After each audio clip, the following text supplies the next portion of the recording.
Hi, last night I harvested 3 of my pepper plants. One is a lemon jalapeno, one is a lunchbox pepper, and then a chocolate pepper. And I ended up with a large bowl of peppers. Today I'm going to be getting the seeds out of them and slicing them and then putting them in my dehydrator. So I'll share the process I use for doing that.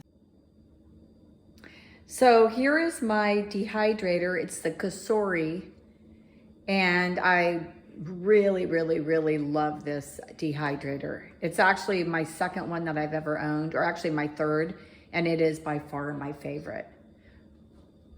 Over here, I have my peppers, my bowl of peppers that, as you can see, it's a mixture of a whole bunch of different types. And I will be slicing all of these and putting them in the dehydrator. I'm using this little tool. I'm finding this little zester is actually really good for getting the seeds out of the peppers. And I've got my knife here. I'm putting all the seeds and the ends in here, and then I'm starting to lay them out on the trays. And as you can see, I don't have all the seeds out of them, but this works.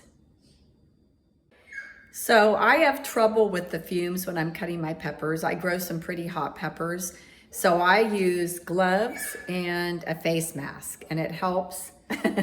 It does help quite a bit with the fumes. You'll be amazed at how many strong the fumes are once you start slicing up all your hot peppers.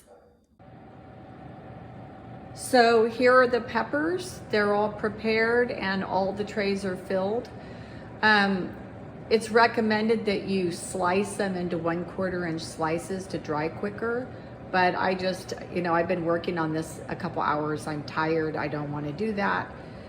The recommended drying time is 125 to 135 degrees for 4 to 12 hours.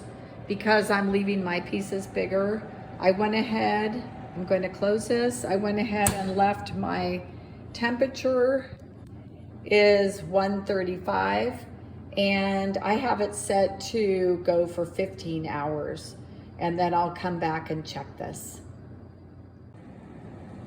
Here are the peppers I'm checking after dehydrating for 4 hours. As you can see, they're starting to dry.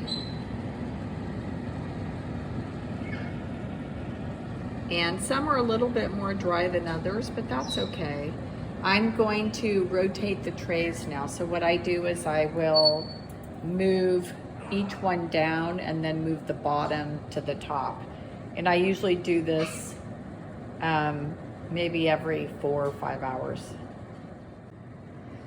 Okay, so I left these overnight and they're looking pretty dry and ready to go. I went ahead and if I bent this, it cracks. If I bend this one's still a little bit soft. As you can see, it's not cracking, it's bending. So some of them still have some moisture in them. This one's still a little soft. So now what I'm gonna do is go through all of the peppers and separate them by the ones that are dried enough and the ones that need to stay in a little longer. So the peppers are dehydrated, and I'm taking them off the tray and putting them in a jar for now until I get time to put them through the blender, the food processor. So here are some of the peppers, and you can hear how they sound. They sound very hard. Putting them in the jar here, and so you can see this jar will be filled. And you can tell they're very dry. So now you know they're ready to be ground up. I have my dehydrated peppers, and I'm gonna go and grind them right now. So I'm just pouring the peppers in here.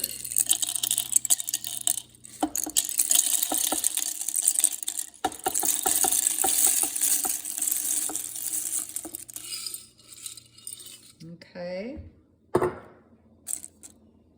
And here we go.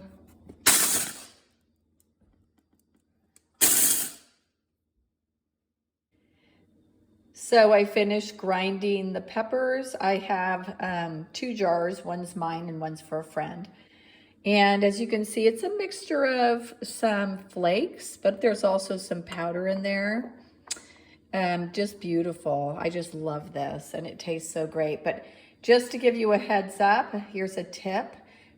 Be careful. When I opened the top of the grinder that I use, the powder is in the air, and man, I was just sneezing my head off. So it is potent in here when you work with peppers, so just be careful if you're sensitive to them, and maybe wear a mask or protect your nose and your lungs. Other than that, I have pepper flakes. These will probably last me for maybe close to a year until my next harvest.